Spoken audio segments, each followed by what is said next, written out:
Começa mais uma edição do JR 15 Minutos, o podcast da Record que aprofunda as notícias que mais mexem com a nossa vida.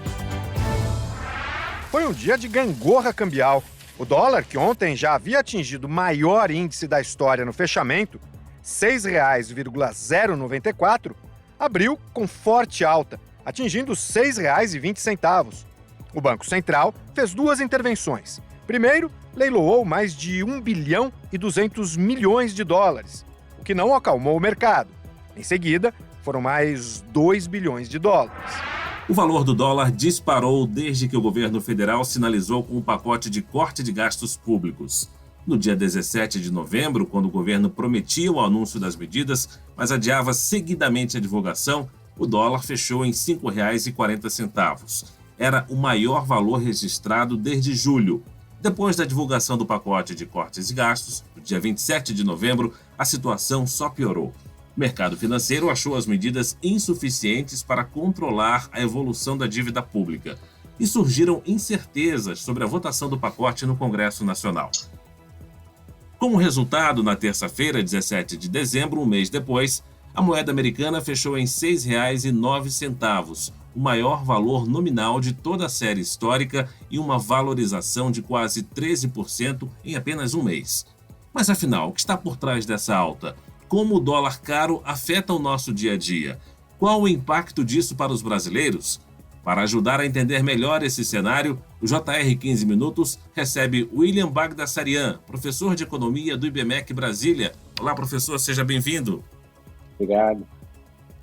Quem nos acompanha nesse episódio é Emerson Ramos, repórter do Jornal da Record. Emerson, as intervenções do Banco Central, que vende dólares para baixar a cotação da moeda, não têm sido suficientes para acalmar o mercado financeiro, né? Oi, Fara. Olá, professor William. É isso mesmo, Fara. A cotação do dólar continua subindo. Professor William, antes de procurarmos entender os desdobramentos dessa alta do dólar, queríamos entender os motivos. Há razão para um movimento tão forte no câmbio? Na minha opinião, há sim, tá? O que está acontecendo? A taxa de câmbio, ela é muito dependente da taxa de juros, né? A gente, por uma questão financeira de arbitragem, a taxa de câmbio acaba sendo muito impactada pelos movimentos de juros. E o que tem acontecido nos últimos tempos? A gente tem uma trajetória de dívida que está num crescimento, na minha opinião, muito acelerado, muito acima do que deveria ser. Só para te dar um número, a dívida bruta do governo geral, ela representava 74,4% do PIB no final do ano passado e hoje ela já está em 78,6%. Parece 4%, não dá muita noção para a gente, mas é um número perto de 900 bilhões de reais de diferença entre o final do ano passado e o final desse ano. 900 bilhões é um valor bastante expressivo. Em termos de comparação, esse pacote fiscal que está sendo discutido pelo Congresso, foi discutido ontem e hoje, ele é estimado em 70 bilhões em 2 anos. Então você vê que a ordem de grandeza ela é muitas vezes superior ao que vai ser economizado com esse pacote. Só os juros que foram pagos, que se acumularam nesse período, é um número perto de 870 bilhões de reais. Então, por que eu estou te falando isso? Ao longo do tempo, o governo veio prometendo que ia fazer um ajuste fiscal robusto para poder conter essa trajetória muito acelerada da dívida. Esse ajuste demorou para ser apresentado. Eu não sei se vocês lembram, o governo ele foi protelando várias semanas. E aí, quando ele apresentou, na minha visão, ele cometeu um erro estratégico. Ele associou essa medida de contenção de gastos a uma promessa de campanha do presidente Lula, que era aquela questão da isenção de imposto para pessoas que ganhassem até R$5.000. Qual que é a questão aqui? A gente sabe que esse corte ele é muito mais simbólico do que um corte que vai, de fato, trazer muitas consequências. Mas, em termos de simbolismo, ficou muito ruim quando o governo apresenta, de um lado, um corte de gastos e, de outro, uma isenção fiscal. É como se eu dissesse assim, olha, eu me comprometo a perder peso, mas eu vou continuar comendo chocolate todo dia, né? É uma coisa muito ruim. Então, o mercado, que já vinha de mau humor, ele entendeu isso como uma falta de comprometimento do governo em fazer, de fato, um ajuste fiscal. Essa falta de comprometimento, só para deixar claro, ela não é generalizada. A gente sabe que a equipe econômica ela se esforça, mas dentro do PT você tem, dentro do governo, na verdade não é um partido só, é o governo como um todo, você tem forças que atiram em outras direções. E aí, o mercado que já vinha muito machucado, né, só para a gente lembrar, os fundos de investimento, eles perderam muito dinheiro nos últimos meses. Quando vê no governo uma falta de sinalização clara, ele vem com um mau humor muito grande. E é possível, professor, estimar até quando vai essa tendência de alta da moeda americana? Vai muito da sinalização. Eu volto a te falar isso. Em economia, muito é a expectativa do que as pessoas, do que os agentes estão prevendo, né? Ontem foi votado o PLP 210, que é um dos pacotes de ajuste fiscal. Hoje deve ser votado a PEC e um projeto de lei ordinária que traria uma consolidação disso. Se tudo passar bem, a minha sensação é que o dólar, a partir de amanhã, começa a recuar um pouco. Agora, se o Congresso Nacional fizer muitos cortes no pacote ou reduzir a potência dele, pode ser que amanhã o câmbio ele fique mais sensibilizado ainda. Entendeu? Só para lembrar, a gente está falando de um câmbio que está por volta de 6,20, né? É uma elevação muito grande e, de fato, assim, se permanecer isso, a gente vai ter alguns problemas na economia. Você me perguntou no começo da implicação desse câmbio para a economia. A gente tem que lembrar o seguinte: muita coisa que a gente come é ligada a câmbio, né? Trigo, outras frutas, né?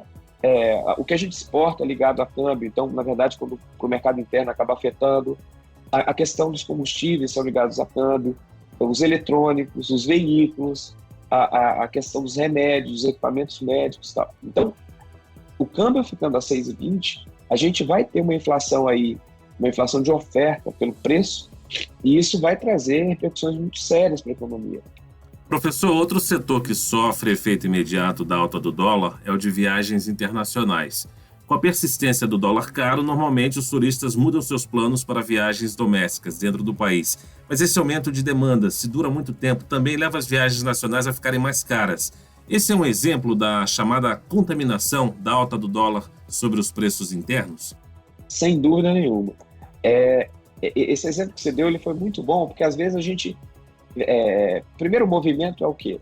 O dólar subiu, eu não vou fazer viagem internacional. Só que a gente tem que lembrar que a viagem nacional, normalmente ela é feita por meio de avião ou de ônibus. E os combustíveis sobem também. Então, a viagem nacional também fica mais cara. Com a viagem nacional ficando mais cara, a gente tem uma desaceleração do setor do turismo, a gente tem uma dificuldade da pessoa fazer uma viagem internacional e há uma perda de poder de compra da população. Então, você vê que esse movimento do dólar mais alto, ele é muito tóxico para todo mundo, para a economia e para o pobre também. Porque, vamos lá, o rico, ele tem como colocar um dinheiro no fundo de investimento, ele tem como se defender. Já o pobre, não. Se o preço do pão subir na padaria, ou o preço da carne subir, já era. O próximo aumento dele é em janeiro do ano que vem, né? Ele passa um ano sem ter aumento. Então, é bem tóxico esse movimento do câmbio para a nossa economia. Existem também as chamadas commodities, que são mercadorias com preços determinados não pela oferta e procura dentro do Brasil, mas por sua cotação internacional. Café, açúcar, soja, minério de ferro são exemplos. São produtos que têm preços com muita influência sobre outras mercadorias, professor? Exatamente. O que acontece? Commodity é o que a gente chama em economia de tradables, né? São aqueles bens que são negociáveis no mundo inteiro. Então, imagina, se o preço vou dar um exemplo, se o preço do tomate estiver alto no mercado internacional, o produto de tomate ele não vai vender no Brasil, ele vai vender fora, né? Então, existe uma que a gente chama de arbitragem. A tendência é que esses preços, tirando os custos de transporte, de armazenamento, eles meio que convergem.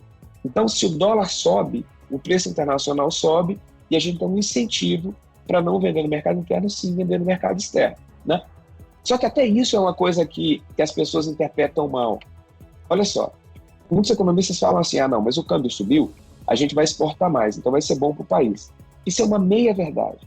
O que acontece é o seguinte, quando você é um exportador, normalmente você exporta grandes volumes e você assina contratos de longo prazo. Você tem que ter uma certa previsibilidade.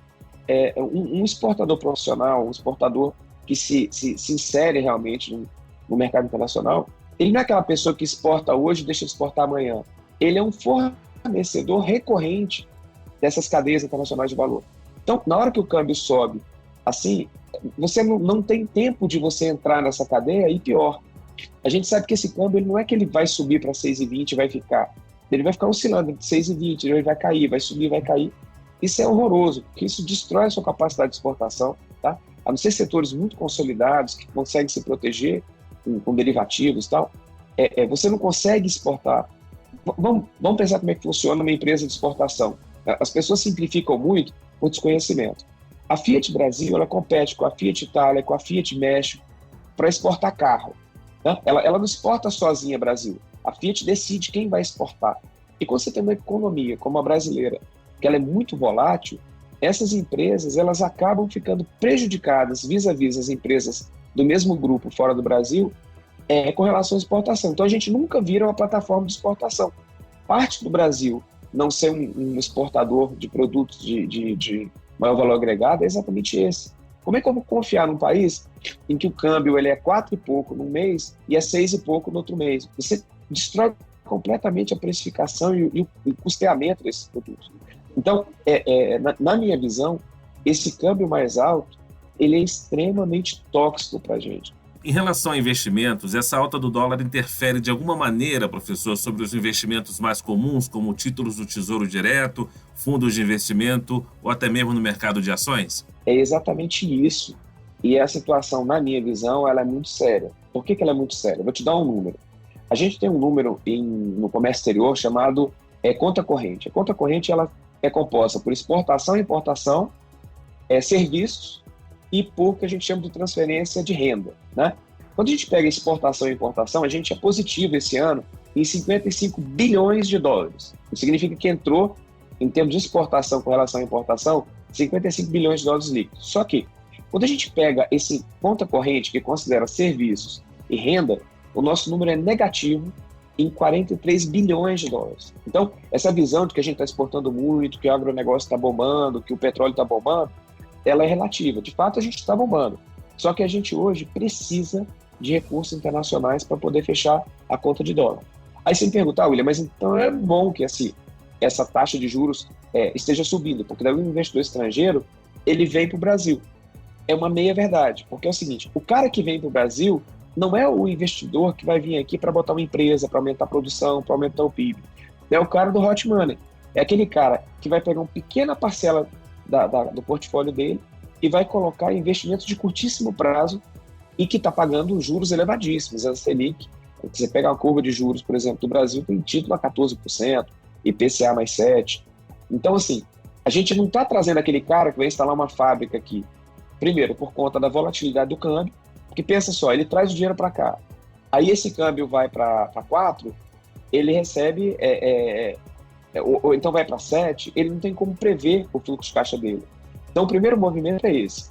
Você espanta o investidor estrangeiro bom. Você traz só o cara do dinheiro de motel, como dizia aquele economista antigo. Segundo ponto, você arrebenta as empresas nacionais em termos de capital de giro, porque, vamos lembrar, muitas empresas elas acabam necessitando de dinheiro de banco para poder fazer o seu giro. Isso é normal no mundo todo.